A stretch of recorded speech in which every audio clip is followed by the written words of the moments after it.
다 함께 묵도하심으로 2021년 1월 17일 주일 예배를 하나님 앞에 올려드립니다.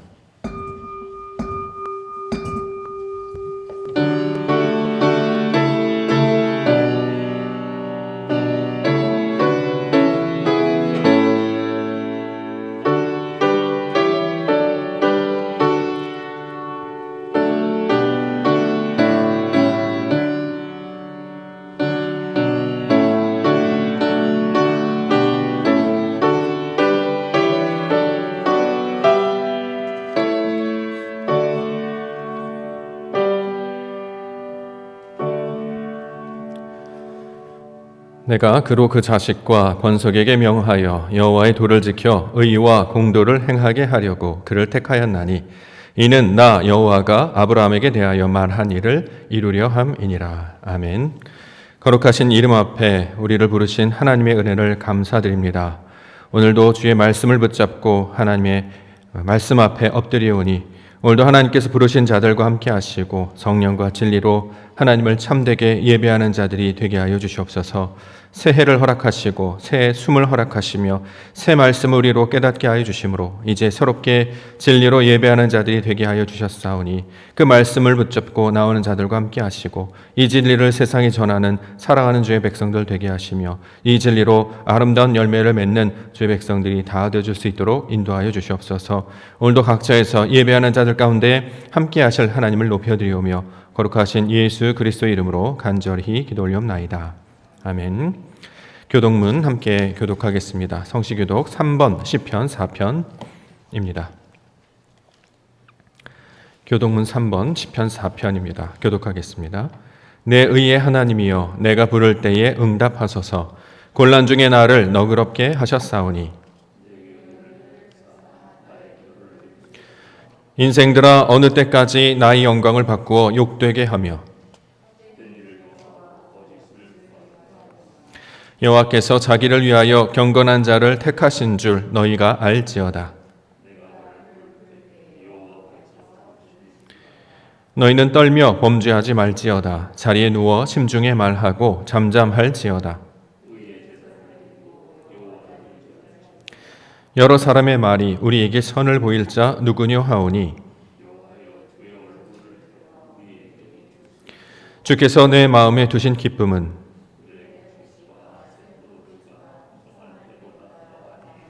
내가 평안히 눕고 자기도 하리니 아멘. 사도신경으로 신앙 고백하겠습니다. 전능하사 천지를 만드신 하나님 아버지를 내가 믿사오며 그 외아들 우리 주 예수 그리스도를 믿사오니 이는 성령으로 잉태하사 동정녀 마리아에게 나시고 본디오 빌라도에게 고난을 받으사 십자가에 못 박혀 죽으시고 장사한 지 사흘 만에 죽은 자 가운데서 다시 살아나시며 하늘에 오르사 전능하신 하나님 우편에 앉아 계시다가 저리로서 산자와 죽은 자를 심판하러 오시리라. 성령을 믿사오며 거룩한 공회와 성도가 서로 교통하는 것과 죄를 사하여 주시는 것과 몸이 다시 사는 것과 영원히 사는 것을 믿사옵나이다. 아멘. 임명장로님께서 대표 기도 인도하시겠습니다.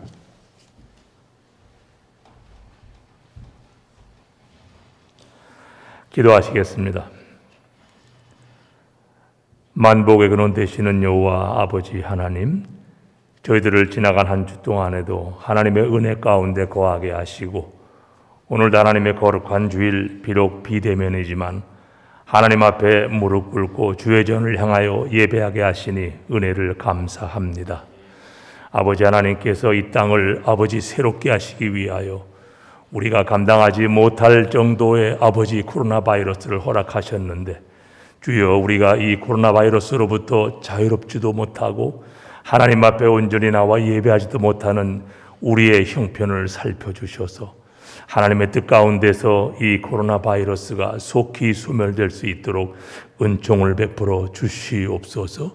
금년 한 해 우리 옥토교회가 진리로 예배하고 진리로 사랑하고 진리로 열매를 맺기 위한 모토를 세우고 아버지 앞에 열심히 아버지 예배하며 찬양하는 아름다운 시온소가 되기를 소망하는데 아버지 하나님, 우리가 하나님 앞에 나와 주의 거룩한 전에서 예배하지 못함을 하나님 안타까운 마음으로 기도하오니 아버지 종의 기도를 들으시고 하나님 은총을 베풀어 주셔서 우리가 이 모든 역병에서 속히 벗어날 수 있도록 은총을 베풀어 주시옵소서. 우리 옥도교회에 속한 성도들, 특별히 하나님의 귀한 직분자들을 사랑하시고 저들이 하나님의 일꾼으로 세움을 받고 아버지 제단에서 열심히 일할 수 있는 기회를 속히 허락하여 주시옵소서. 비록 아버지 전에 나와 예배하지 못할지언정 우리 모두가 하나님의 거룩한 제사장임을 깨달아 알게 하시고 우리 스스로 돌이켜 믿음을 더욱더 견고하게 할 수 있는 기회로 삼게 도와 주시옵소서. 행여 우리가 아버지 앞에 득죄하여 아버지 불의하게 살았던 그 모든 일들을 하나하나 돌이켜 회개하고 반성하며 아버지 앞에 온전히 설 수 있는 기회로 삼아 주시옵소서. 아버지 하나님께서 또한 살아가는데 매우 곤고하여 육신의 질병으로 아픔을 당하는 형제 자매들을 기억하시옵소서. 또 살아가는 경제적인 형편이 곤궁하여 안타까운 형편에 있는 아버지의 자녀들도 기억하시고 하나님이 저를 향해서 하나님 앞에 간절한 마음으로 기도할 때에 저들의 간구를 들어주시옵소서. 오늘도 우리 목사님을 통해서 선포되는 능력의 말씀을 통해서 우리의 좌절과 그 모든 역경이 아버지 우리가 환희와 소망으로 변경될 수 있도록 하나님께서 은총을 베풀어 주시옵기를 간절히 빌고 소망합니다. 나의 주 나의 아버지 하나님이시여, 오늘도 우리 목사님을 단위에 세우시고 귀한 능력의 말씀을 선포하실 때에 그의 말씀에 힘이 있기를 원합니다. 온전히 선포되는 말씀이 우리의 심령을 변화시키게 하시옵고 코로나 역병으로 위축되고 좌절된 우리의 믿음과 우리의 영성이 회복되는 은혜의 시간이 되게 도와주시옵소서.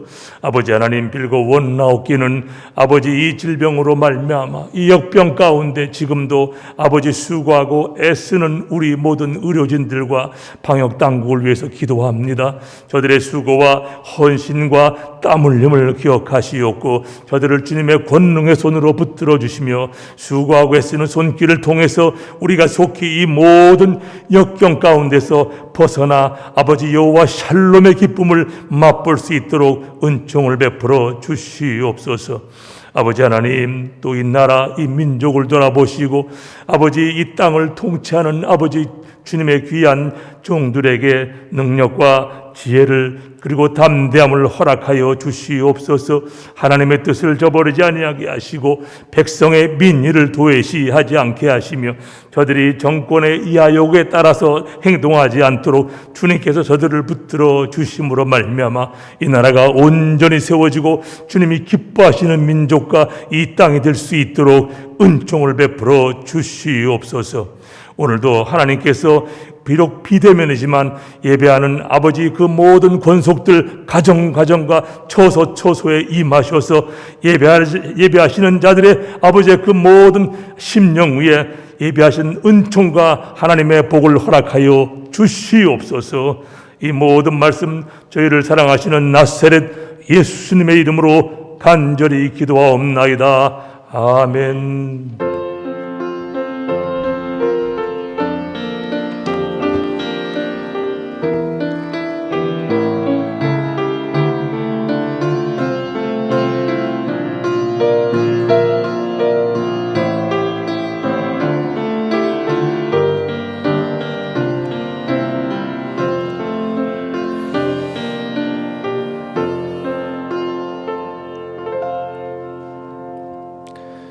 하나님 말씀 창세기 18장입니다. 창세기 18장 16절부터 마지막 33절까지 본문입니다. 구약성경 22면에 있습니다. 창세기 18장 16절부터 33절까지 본문 제가 봉독하겠습니다. 그 사람들이 거기서 일어나서 소돔으로 향하고 아브라함은 그들을 전송하러 함께 나아가니라. 여호와께서 이르시되 내가 하려는 것을 아브라함에게 숨기겠느냐? 아브라함은 강대한 나라가 되고 천하 만민은 그로 말미암아 복을 받게 될 것이 아니냐? 내가 그로 그 자식과 권속에게 명하여 여호와의 도를 지켜 의와 공도를 행하게 하려고 그를 택하였나니 이는 나 여호와가 아브라함에게 대하여 말한 일을 이루려 함이니라. 여호와께서 또 이르시되 소돔과 고모라에 대한 부르짖음이 크고 그 죄악이 심히 무거우니 내가 이제 내려가서 그 모든 행한 것이 과연 내게 들린 부르짖음과 같은지 그렇지 않은지 내가 보고 알려 하노라. 그 사람들이 거기서 떠나 소돔으로 향하여 가고 아브라함은 여호와 앞에 그대로 섰더니 아브라함이 가까이 나아가 이르되 주께서 의인을 악인과 함께 멸하려 하시나이까 그 성 중에 의인 50명이 있을지라도 주께서 그것을 멸하시고 그 50의인을 위하여 용서하지 아니하시리이까. 주께서 이같이 하사 의인을 악인과 함께 죽이심은 부당하오며 의인과 악인을 같이 하심도 부당하니이다. 세상을 심판하시는 이가 정의를 행할 것이 아니니이까. 여호와께서 이르시되 내가 만일 소돔 성읍 가운데에서 의인 50명을 찾으면 그들을 위하여 온 지역을 용서하리라. 아브라함이 대답하여 이르되 나는 티끌이나 재와 같사오나 감히 주께 아뢰나이다. 50의인 중에 5명이 부족하다면 그 5명이 부족함으로 말미암아 온 서금을 멸하시리까. 이르시되 내가 거기서 45명을 찾으면 멸하지 아니하리라. 아브라함이 또 아뢰어 이르되 거기서 40명을 찾으시면 어찌하려 하시나이까. 이르시되 40명으로 말미암아 멸하지 아니하리라. 아브라함이 이르되 내 주여 노하지 마시옵고 말씀하게 하옵소서. 거기서 30명을 찾으시면 어찌하려 하시나이까. 이르시되 내가 거기서 30명을 찾으면 그리하지 아니하리라. 아브라함이 또 이르되 내가 감히 내 주께 아뢰나이다. 거기서 20명을 찾으시면 어찌하려 하시나이까. 이르시되 내가 20명으로 말미암아 그리하지 아니하리라. 아브라함이 또 이르되 주는 노하지 마옵소서. 내가 이번만 더 아뢰리이다. 거기서 10명을 찾으시면 어찌하려 하시나이까. 이르시되 내가 10명으로 말미암아 멸하지 아니하리라.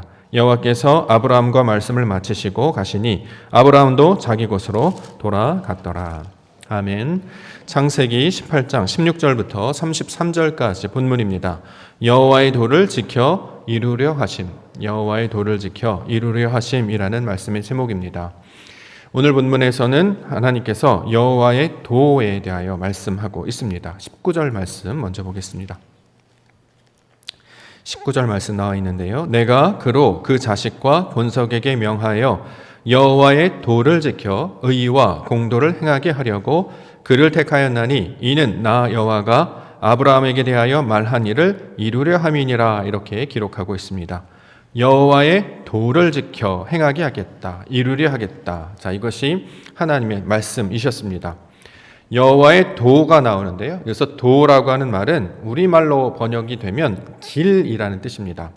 여호와의 도라는 말은 결국 하나님의 길을 가리키는 말이죠. 길, 무슨 뜻일까요? 길. 사람이 다니는 길, 바로 그것을 길이라 이야기하죠. 또 다른 의미로는 손쓸 길이 없다. 무슨 길이 없을까라고 할 때처럼 수단이나 방도를 말할 때도 길 이렇게 이야기합니다. 또는 어떤 이념, 사상, 규범이나 방향, 과정 등을 나타낼 때도 이것을 길 이렇게 말하기도 합니다. 이렇게 개념으로 길이란 개념을 통해서 여호와의 도, 여호와의 길, 다시 말해 하나님의 방식과 그 뜻을 나타내고 있습니다. 왜 지금 이 이야기를 하고 있냐면 지금 이스라엘 백성들이 광야에 있기 때문입니다. 광야는 사막과 같은 곳이고 그 사막과 같은 곳은 바로 길이 없는 곳이기 때문입니다.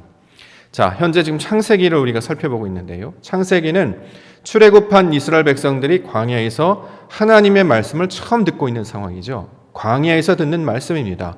광야, 길이 없는 곳이죠. 우리의 눈에 보이는 길도 없을 뿐만 아니라 살아나갈 방법도 알지 못하겠고 또 앞으로 어떤 소망이나 계획조차도 가질 수 없는 상태, 바로 이것이 길을 찾지 못하는 이스라엘 백성들의 모습이었습니다. 그들에게 지금 들려주시는 말씀, 그것이 바로 여호와의 길을 말씀하시는데 이것이 바로 하나님의 길이요 하나님의 방편이 될 것이다. 자, 이것을 지금 이스라엘 백성들에게 설명하시고 있는 것이죠. 우리에게 한번 적용을 해볼까요? 우리도 똑같이 동일한 처지에 놓여 있죠. 우리도 길을 잃어버렸습니다. 하나님께서 부르셨죠. 광야라고 하는 교회에 우리를 인도해 주셨습니다. 자, 그러면 가나안 땅으로 한 걸음 한 걸음 나아가야 되지 않겠습니까? 우리 하나님 약속하셨다면, 옥토라는 이름으로 약속하신 교회라면 그 약속을 따라서 믿음의 진보가 한 걸음 한 걸음 나아가야 되지 않겠습니까? 60여 년을 우리가 걸어왔습니다. 광야에서 40년을 지나 20년을 더 걸었으니까 얼마만큼 더 성장하고 얼마만큼 더 나아졌을까요? 그렇게 길을 걸어가야 했던 상황이었습니다. 그런데 현실의 우리를 보면 길을 잃어버린 것 같습니다. 아무것도 보이지 않는 것 같습니다. 얼마나 대단하냐면 이번 주에 저희가 갑자기 폭설을 경험했죠. 뜻하지 않게 짧은 시간 안에 잠깐 눈이 내렸는데 길이 완전히 없어져 버렸습니다. 우리나라에서 차 사고가 그렇게 미끄러져서 사고 나는 것도 처음 봤고요. 이것도 참 특이한 경험이다라는 것을 보게 됩니다. 눈이 많이 내려서 길이 보이지 않죠. 또 코로나라고 하는 상황 때문에 어떻게 살아야 되는 것인지, 더 나아가 비대면 예배라고 하는 것을 통해서 처음 겪는 예배의 그 현실을 겪고 있습니다. 우리가 교회를 처음으로 마음먹고 다닐 때만 해도 하나님 말씀 내가 잘 지켜서 하나님 기쁘시게 하겠다. 하나님이 주신 말씀 내가 잘 섬겨서 하나님을 잘 섬기는 자가 되겠다. 이렇게 다짐하고 있지 않습니까? 벌써 1월 달도 3주를 향해 나아가는데요. 다양한 다짐, 결의, 선언 등을 통하여서 어느 정도 진보, 그 길이 나타나야 되는 상황이 될 것입니다. 그런데 우리의 상황을 돌이켜보면 길을 잃어버린 모습과 너무나 많이 닮아 있습니다. 교회에서 예배를 드리지도 않고 있고, 또 심지어는 우리의 믿음의 성장도 이전과 작년과 비교해 봤을 때 그리 많이 나아진 것 같지 않아 보이기 때문입니다. 마치 광야에 있는 이스라엘 백성의 모습이나 현재 우리를 살아가고 있는 우리들의 모습이나 매우 닮아 있음을 살펴보게 됩니다. 어떻게 해야 할까요? 분명히 하나님 우리에게 부르셨고 언약도 하셨고 증거들도 보여주셨거든요. 근데 우리가 돌아보면 우리가 하나님께 드릴 수 있는 게 아무것도 없음을 보게 됩니다. 자, 이러한 상황 가운데 놓였을 때 하나님은 아브라함에게 도라는 이야기를 하시면서 길에 대하여 지금 말씀하고 있습니다. 자, 이것을 통해 하나님의 방식, 하나님의 방법, 하나님이 주신 그 언약과 말씀을 어떻게 이루어 가시는가를 보게 하시는 것, 이것을 지금 아브라함에게 보여주고 있습니다. 창세기 18장의 내용을 가만히 살펴보면요, 17장을 읽고 나서 19장으로 바로 넘어가도 굳이 내용이 어색하지 않을 정도로 이 내용은 마치 무언가를 메시지를 전할 목적으로 쓴 것 같은 느낌을 받습니다. 사람들에 관한 이야기, 의인들에 관한 이야기를 하고 있습니다만 결국 심판을 하실 것이라면 하나님 가셔서 직접 역사하시면 되는데 굳이 아브라함과 사라를 등장시키셔서 여호와의 길이라고 하는 것이 무엇이냐, 여호와의 도라고 하는 것이 무엇인가를 다시 한번 설명하고 있는 것이죠. 아무것도 놓여지지 않고 보이지 않는, 그 길이 보이지 않는 상황 가운데 여호와의 길을 보게 하시는 하나님, 바로 그것이 우리를 인도하시는 하나님의 뜻이 될 것입니다. 삶의 똑같은 정황 가운데 있는 분들, 특별히 많은 백성들과 교회들이 하나님의 길을 다시 한번 찾는 믿음의 시간이 되기를 원합니다.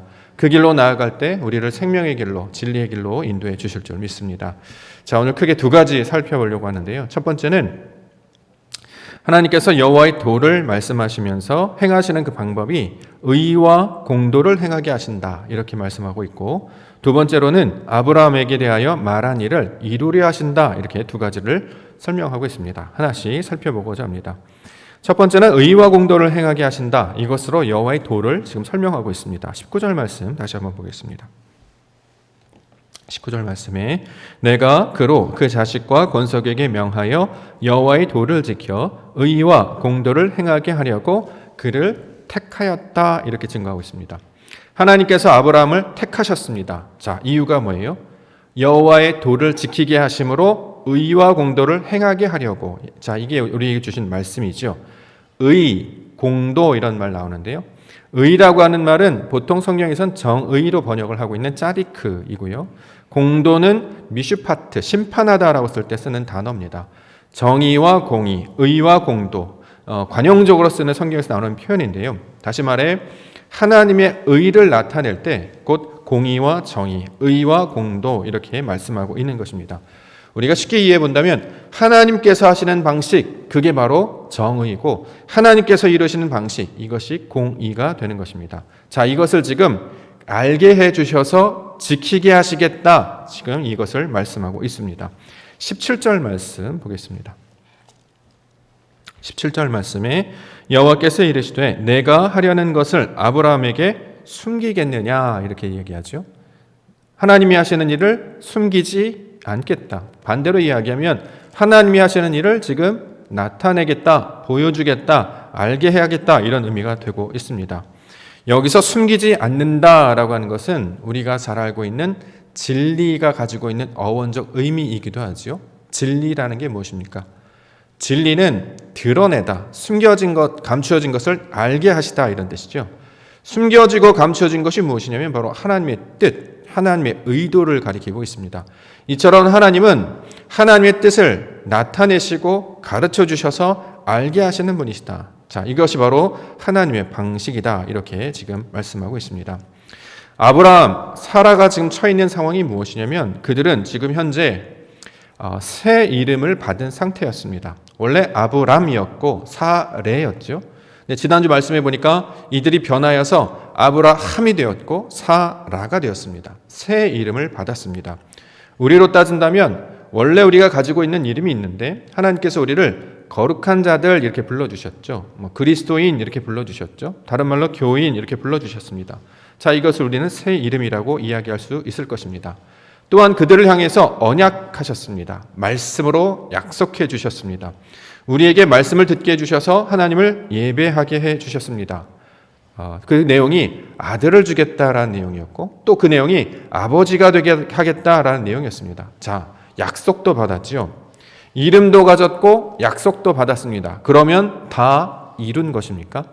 지금 무엇을 보여주시려고 하냐면 이름을 가졌어도 언약이나 말씀을 가졌어도 그들은 완전히 이룬 것이 아니다. 이것을 나타내시는 말이 지금 하나님의 방법, 하나님의 의가 되고 있습니다.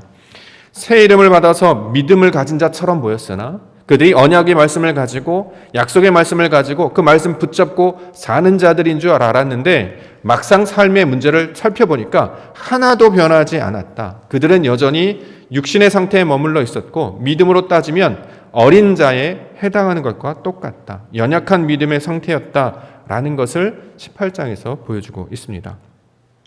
자, 이것을 나타내는 지금 예화가 지금 18장에서 설명하고 있는데요. 앞달락의 하나의 사건을 지금 소개하고 있습니다. 아브라함과 사라에 대한 반응을 보려고 지금 이 앞달락에 있는 사건을 이야기하는데 앞달락에 무슨 내용이 나오냐면 하나님께서 나타나셨다 이렇게 이야기합니다. 그래서 아브라함을 찾아갑니다. 자, 아브라함의 반응이 무엇이었냐면 그들이 주인인 줄 알고 그들을 극진히 대접하고 섬겼습니다. 자, 이것이 아브라함의 반응이었습니다. 1절부터 나와 있습니다.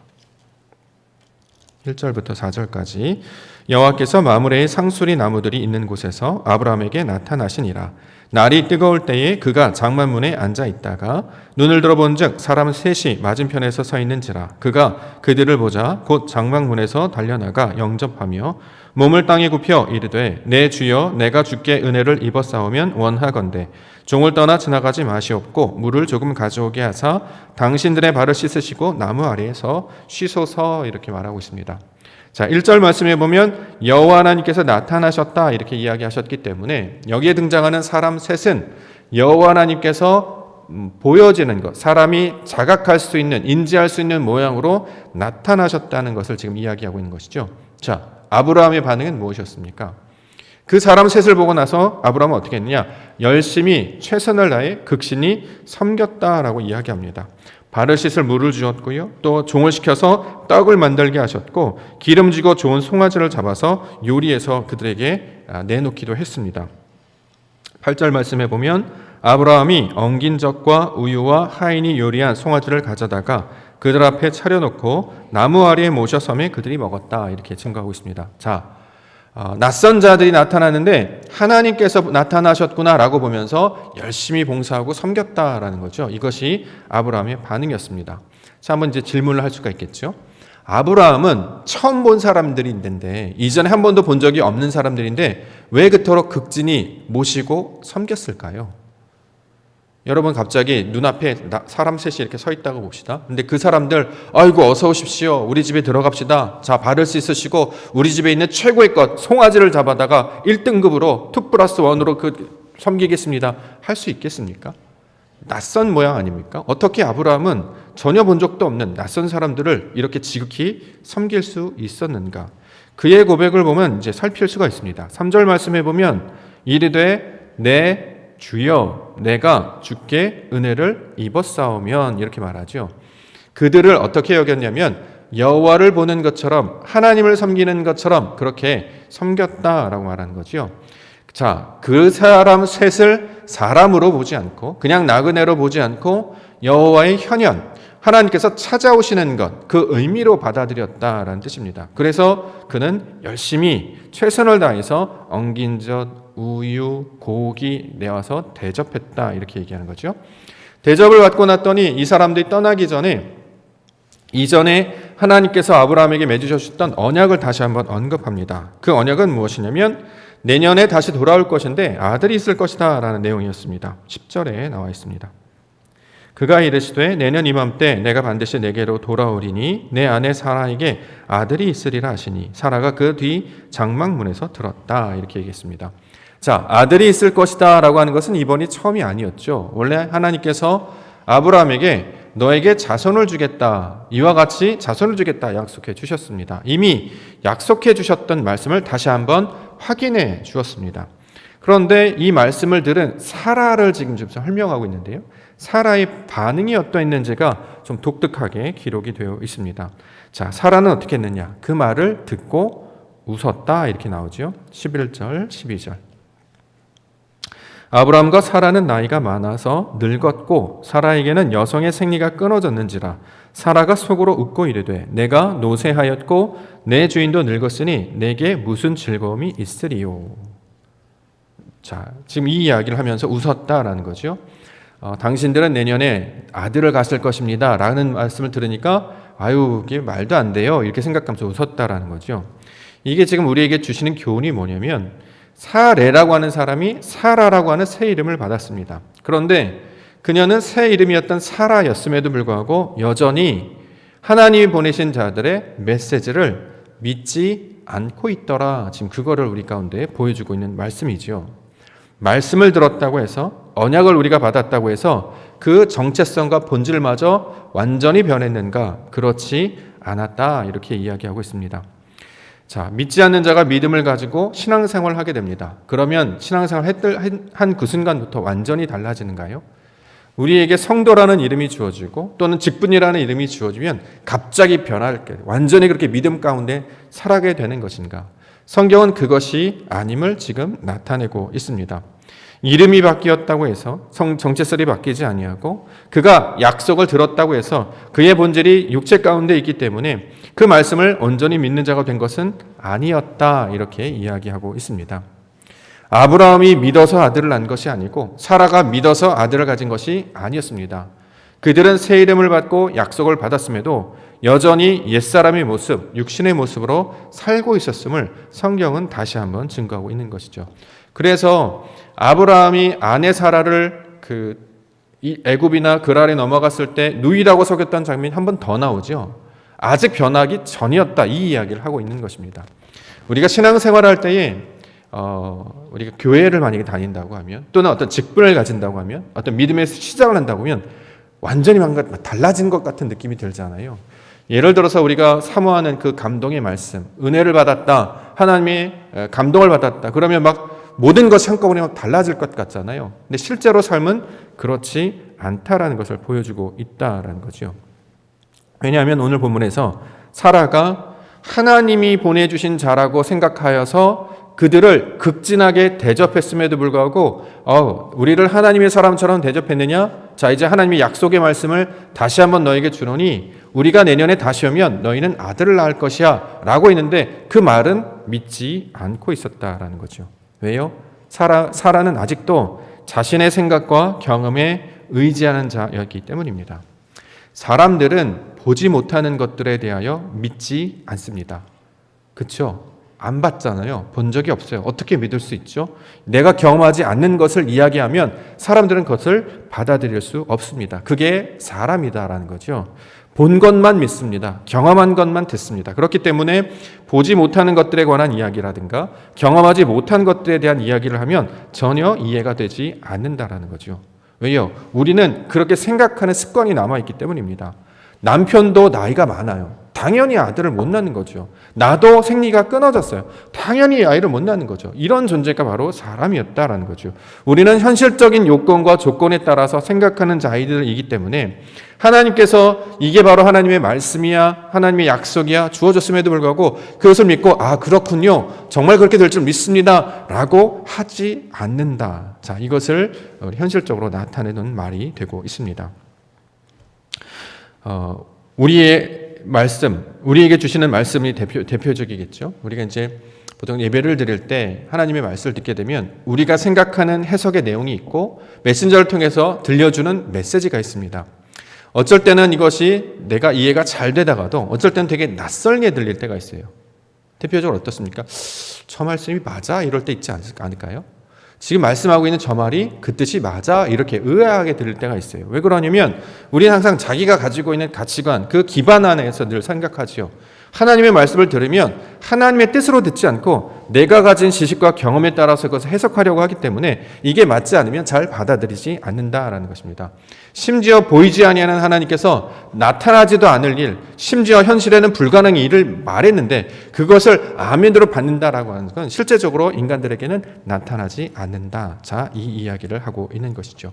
이게 무슨 뜻이냐면 여호와의 도, 하나님의 길이 무엇인지를 설명하고 있는 가장 기본적인 이야기입니다. 무슨 뜻이냐면 그만한 조건을 가지고 능력을 가진 자들을 변화시킨 게 아니에요. 원래 우리는 그럴 수 없는 사람들이었습니다. 그럼에도 불구하고 하나님께서 하시겠다고요. 이게 여호와의 도, 하나님의 방식이다 이런 뜻입니다.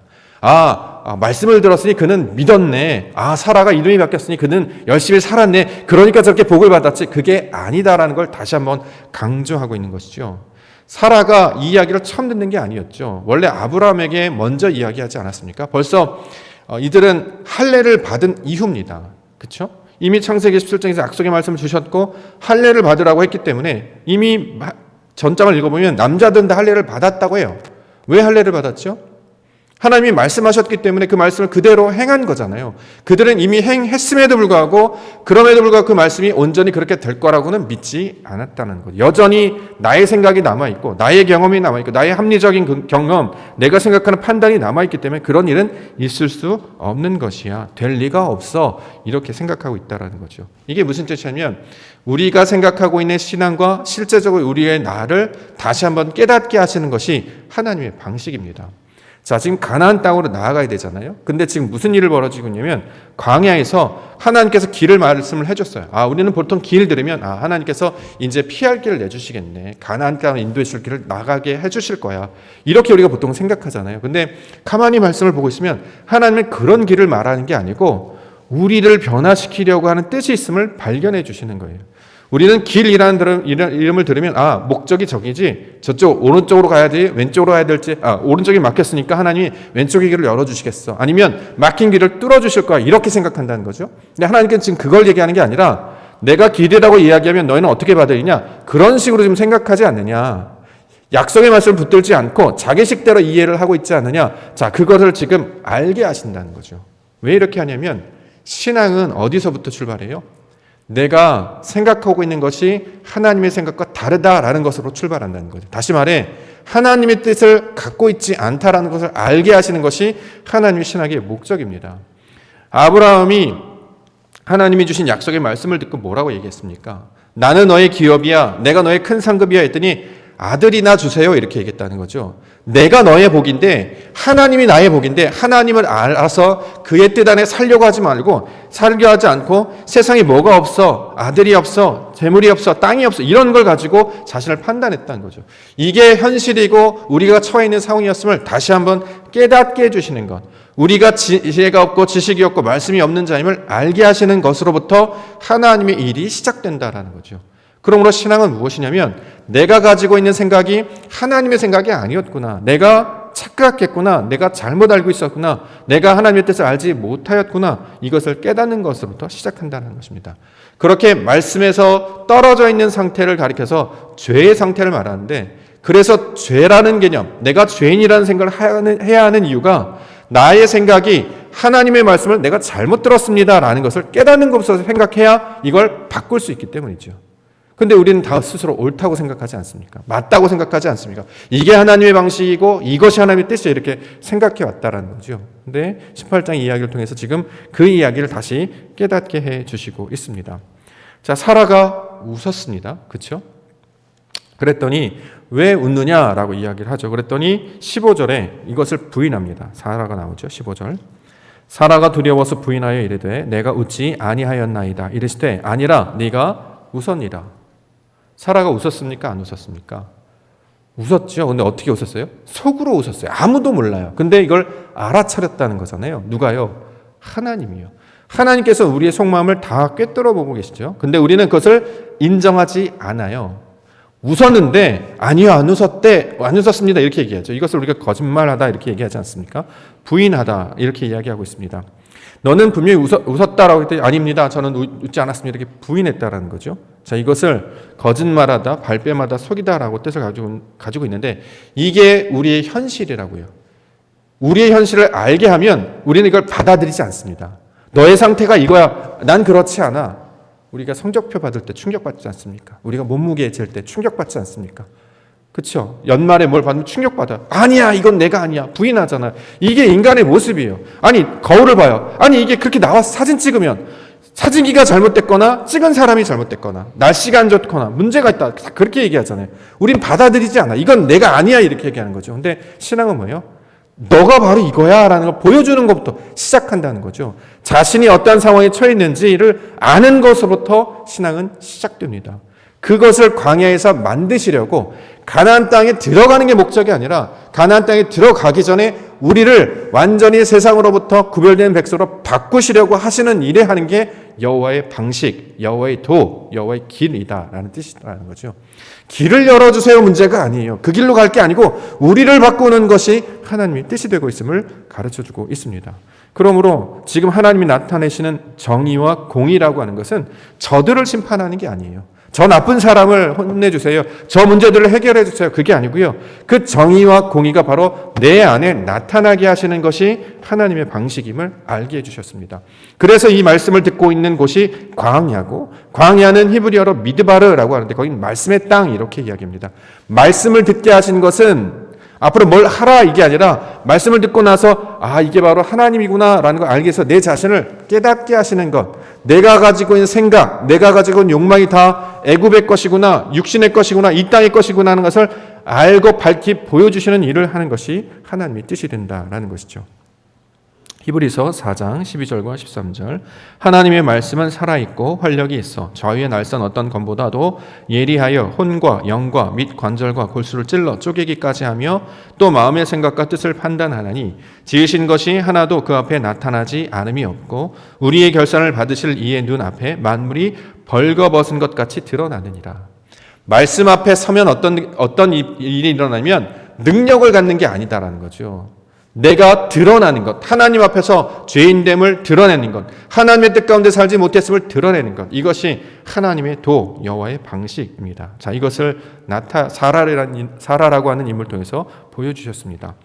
근데 오늘 본문에 독특한 특징이 하나 있는데요. 사라가 잘못한 걸 가지고 아브라함에게 이야기합니다. 13절 나와 있습니다.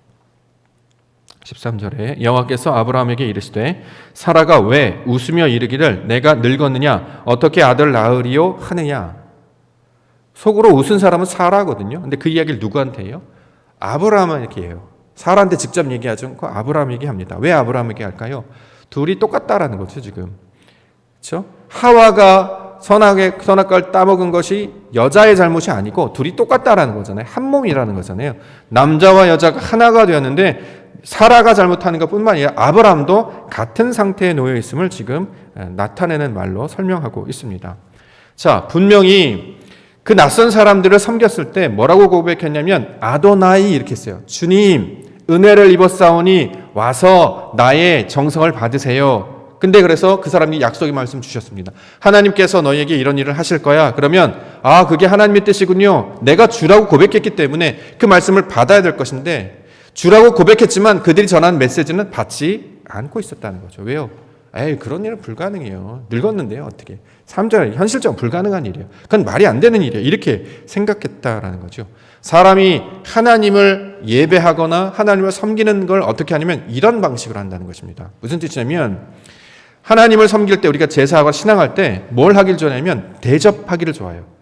하나님을 대접하기를 좋아해요. 그래서 뭘 해요? 제사를 지내죠. 송아지를 잡고 제물을 돌리고 이런 거 되게 좋아합니다. 근데 정작 뭘 하지 않아요? 말씀은 듣지 않아요. 그렇죠? 하나님께서 제사를 좋아하시느냐? 제물을 좋아하시느냐? 번제를 좋아하시느냐? 아니다. 듣는 것이 하나님께서 뜻 아니냐? 지금 그 이야기를 이미 창세기로부터 아브라함부터 하시는 것이다라는 거죠. 아브라함도 낯선 사람들을 보고 열심히 섬기고 그들에게 대접했지만 그들이 전하는 말을 믿지 않고 있었다. 마치 하나님을 섬기는 것도 이렇게 하고 있지 않느냐? 자신의 방식대로 하나님을 섬겨서 복을 받겠다고 요구하는 것이지 정작 하나님이 전하는 말씀은 제대로 듣지 않고 있었다. 자, 이것을 지금 보여주고 있는 말입니다. 이것을 그 다음에 단락으로 나오는 소돔과 고모라에 대한 심판의 말씀으로 설명해 주시기도 합니다. 자, 이제 식사가 끝났어요. 자, 이 사람들이 소돔과 고모라로 떠나려고 합니다. 그럴 때 어떻게 하느냐? 23절과 24절에 나와 있습니다. 아브라함이 가까이 나아가 이르되 주께서 의인을 악인과 함께 멸하려 하시나이까 그 성 중에 의인 50명이 있을지라도 주께서 그곳을 멸하시고 그 50의인을 위하여 용서하지 아니하시리이까. 우리가 이제 이전에 이 본문을 우리가 많이 다뤘기 때문에 50명, 45명, 40명 이렇게 중보하는 것, 중보적 기도로 이제 아브라함을 초점을 맞춰서 살펴봤는데요. 오늘은 그런 쪽이 아니고요. 그 믿음을 갖고 그러니까 새 이름을 갖고 있고 믿음을 갖고 있다고 했지만 실제적으로는 그 속을 들여다보니까 그것은 하나님께서 원하시는 신앙이 아니라 자기 신앙이었음을, 자기가 가지고는 자기였음을 보여주시려고, 현실을 나타내시려고 하는 말로 지금 우리가 이 본문을 보고 있기 때문에 이런 의미로 살펴보고자 합니다.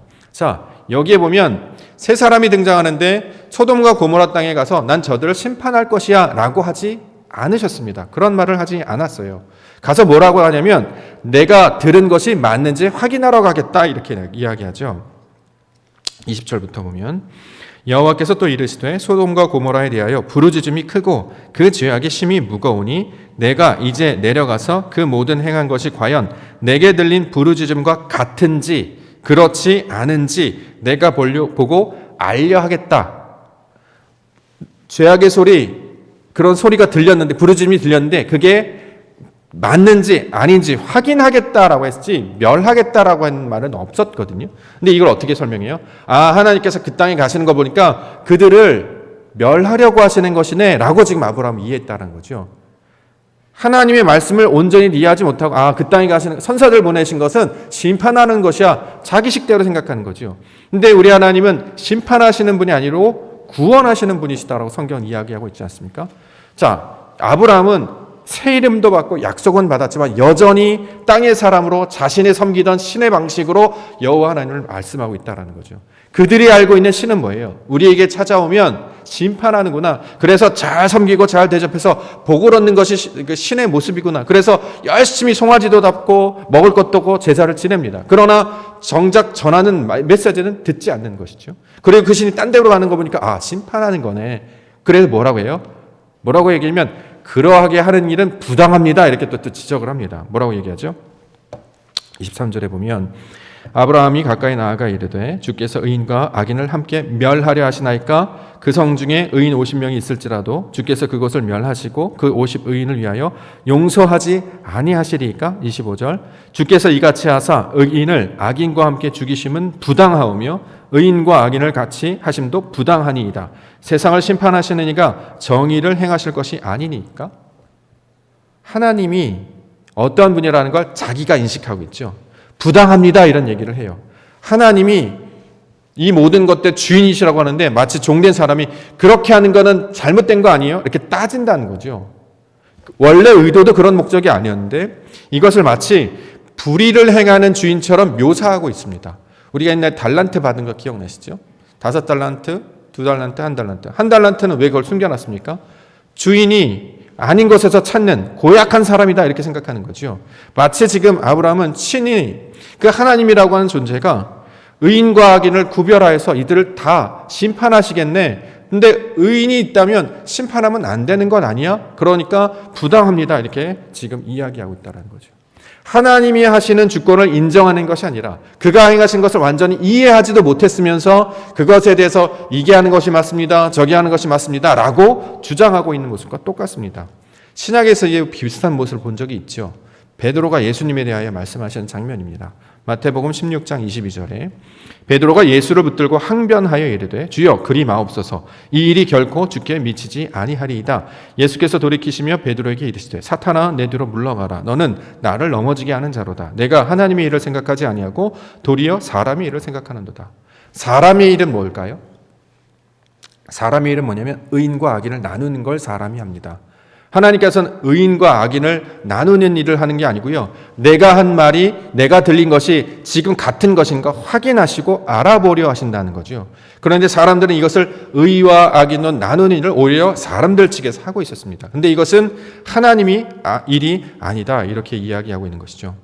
주인이라고 이야기했으면서 그를 섬기게 은혜를 입은 자라고 고백했으면서 정작 그가 하고 있는 말도 듣지 않고 그가 하고 있는 목적도 온전히 이해하지 못하고 자신의 방식대로 이것이 하는 것이 맞습니다. 저것이 하는 것이 맞습니다. 라고 말하고 있던 자가 누구였느냐? 아브라함이었다. 이렇게 지금 고발하고 있는 내용입니다. 아니 새 이름도 받았고 약속도 받았고 언약도 받았잖아요. 우리로 따지면 교회도 다니잖아요. 직분도 받잖아요. 명칭도 있잖아요. 근데 왜 이거랑 똑같아요. 그것이 아무것도 우리의 내용을 채워줄 수 없다라는 거죠.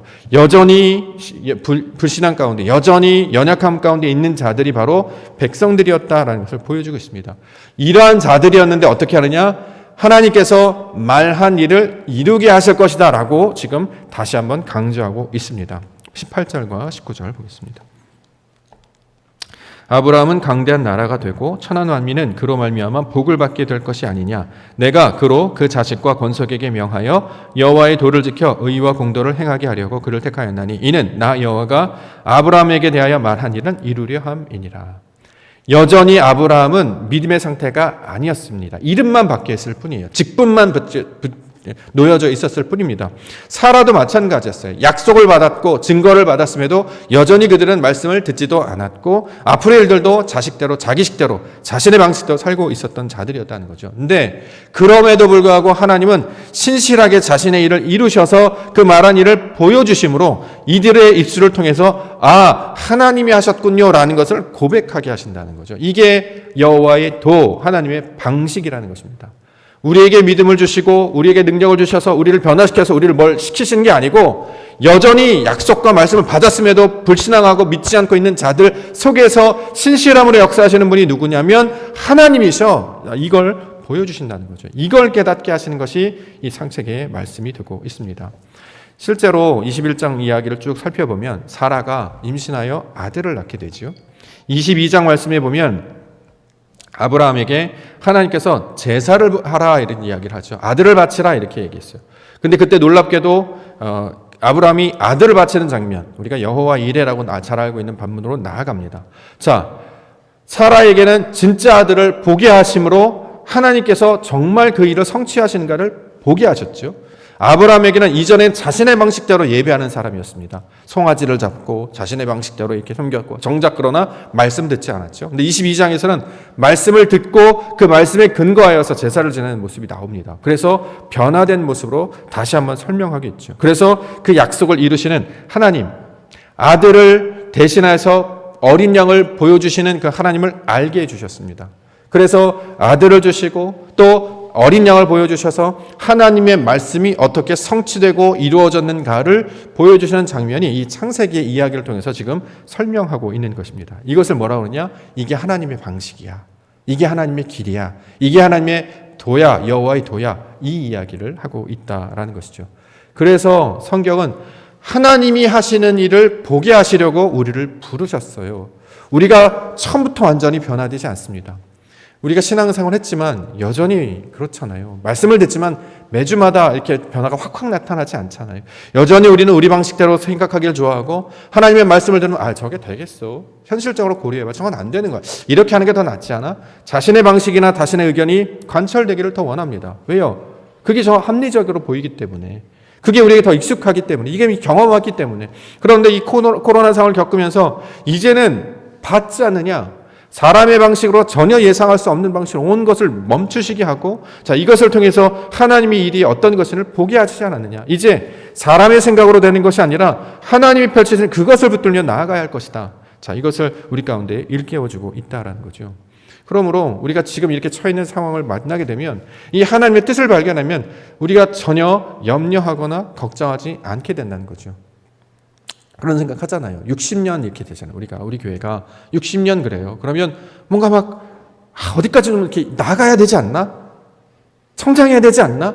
좀 뭔가 이루어놔야 되지 않아? 60년, 그렇죠? 전통 뭐 이렇게 있고, 우리가 믿음 생활한 지 10년이 지났어. 교회 온 지 몇 년이 지났어. 그러면 막 이렇게 좀 갖춰놓은 것 같아요. 그럼 막 우리 생각 막말로 그냥 헌금도 뭐 말씀드려 믿습니다. 신앙도 확 이렇게 하면 좋겠고, 뭐 어디에 뭐 큰일 하면 좋겠고, 막 이런 것들 기대하게 돼요. 근데 하나님이 그런 거 하러 부르신 게 아니다라는 거죠. 가나안 땅에 들어가게 하시려고 보낸 게 아니라 지금 현장에서 말씀 듣게 해주셔서 너희가 얼마나 연약한지를 봐라. 우리의 죄됨, 우리의 연약함을 알면 알수록 하나님의 그 크신 은혜가 무엇인지를 알게 할 것이다. 이걸 뼈저리게 깨닫게 하시는 것이 그 광야 교회라는 곳이었다라는 것입니다.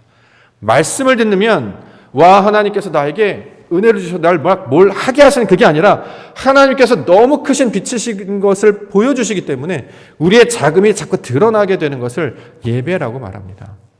예배는 우리가 뭔가를 드리는 게 아니고 하나님의 크신 보는 거잖아요. 그가 빛을 비춰주십니다. 그러면 우리의 허물들이 막 보여요. 과거에 지냈던 모습, 현재에 있었던 불성실함, 불순종함, 믿음 없음이 다 보입니다.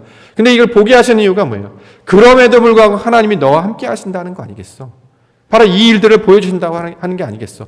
네가 하는 것이 아니라 우리 하나님이 이끌어 가신다. 그것을 지금 가르쳐 주시려고 광야 가운데 놓게 하신다는 거죠.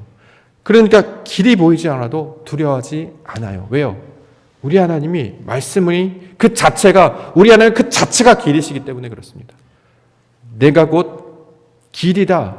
내가 곧 진리다. 내가 곧 생명이다라고 얘기하는 거죠.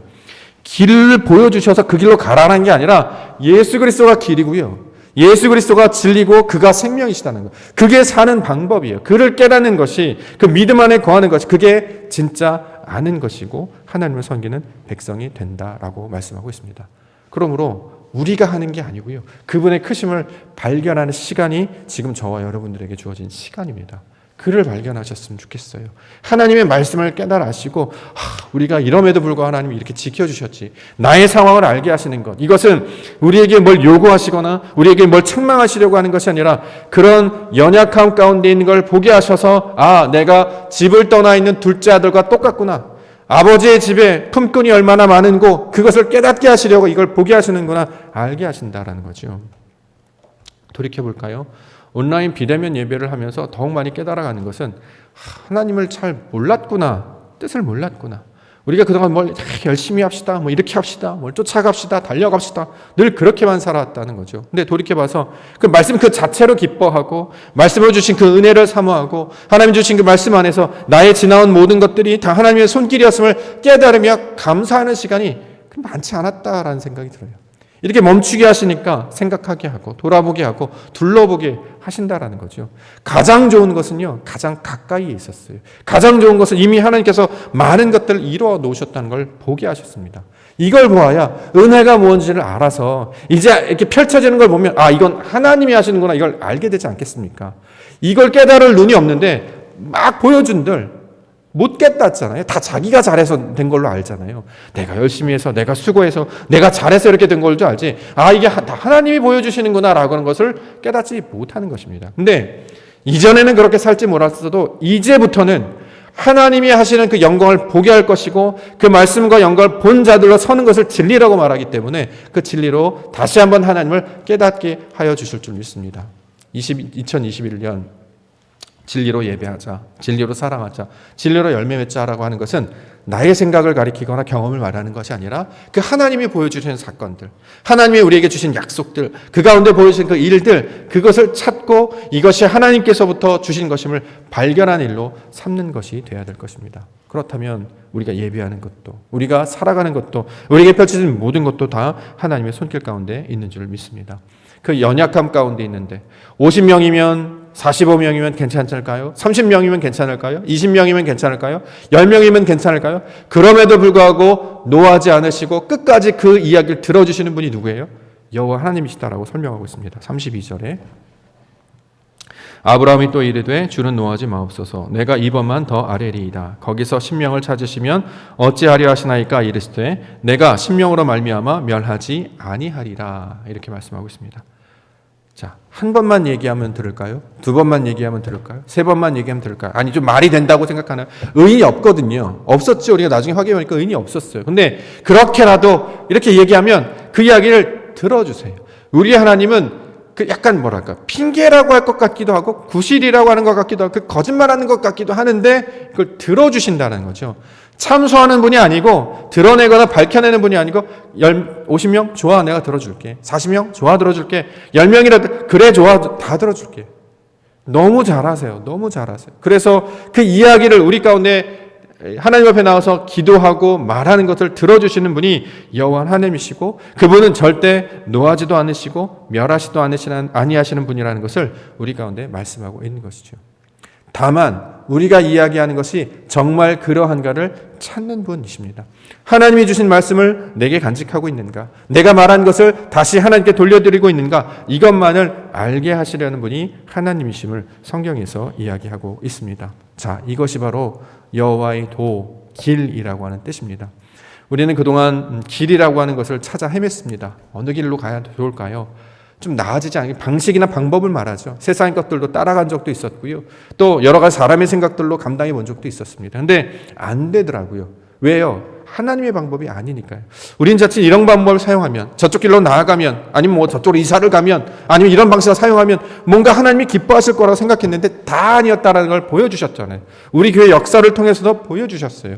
여호와의 길, 여호와의 방법은 거기에 있는 것이 아니라 길이요 진리요 생명이신 그 하나님의 말씀, 그 언약을 붙들고 그가 하실 일을 그 약속을 붙들고 항상 성실하게 그 자를 지키는 것. 하나님께서 택하신 그 약속의 말씀을 붙들고 그 자를 지킬 때에 하나님의 그 영광으로 우리 가운데 보여주십니다. 그래서 우리 가운데 나타나신 분이 누구세요? 확신의 증거가 그리스도 예수셨고 이 확신의 보증으로 성령을 우리 가운데 부어주신 줄 믿습니다. 그러므로 우리가 보여지는 것을 쫓아 나아가지 아니하고 우리에게 말씀으로 역사하시는 그 성령을 의지하며 붙들며 나아가시는 하나님의 백성들 되기를 원합니다. 주위를 돌아보면 길이 막힌 것 같고 눈은 오고 날씨는 춥고 코로나는 계속되고 어떻게 되는 거지? 그거에 마음을 뺏기지 마시고요. 하나님이 주신 약속의 말씀 붙들고 나아가 보자라는 거죠. 그렇죠? 어딜 가는 게 아니잖아요. 우리가 변하는 걸 거예요. 우리가 달라지는 거고요. 그 우리 안에 함께 하시는 그 하나님을 깨닫게 될 때에 하나님의 나라는 저기에 있는 것이 아니라 바로 우리 가운데 역사해 주실 줄 믿습니다. 달라져야 되는 것은 우리 마음이었어요. 바뀌어야 되는 것은 우리 신앙이었습니다. 이것을 바뀌고 다른다면 함의 땅에서 가나안의 땅에 가더라도 우리가 완전히 변화되었기 때문에 그 어디나 하나님의 나라, 그 하나님께서 함께 하시는 평강의 나라가 될 줄 믿습니다. 그 약속들을 붙잡으시고 하나님의 말씀 가운데 거하시며 그의 증거 가운데 살아가시는 우리 믿음의 백성들 되기를 원합니다. 사람의 방식이 아니라 하나님의 방식, 예수 그리스도의 방식, 성령의 방식을 붙들며 나아갈 때 하나님께서 우리와 함께해 주실 줄 믿습니다. 그 영광의 자녀로 살아가시는 우리 믿음의 성도님들 되시기를 주님의 이름으로 간절히 축원합니다. 기도하겠습니다. 아버지 하나님, 놀랍고 놀라우신 하나님의 길을 보여주셨습니다.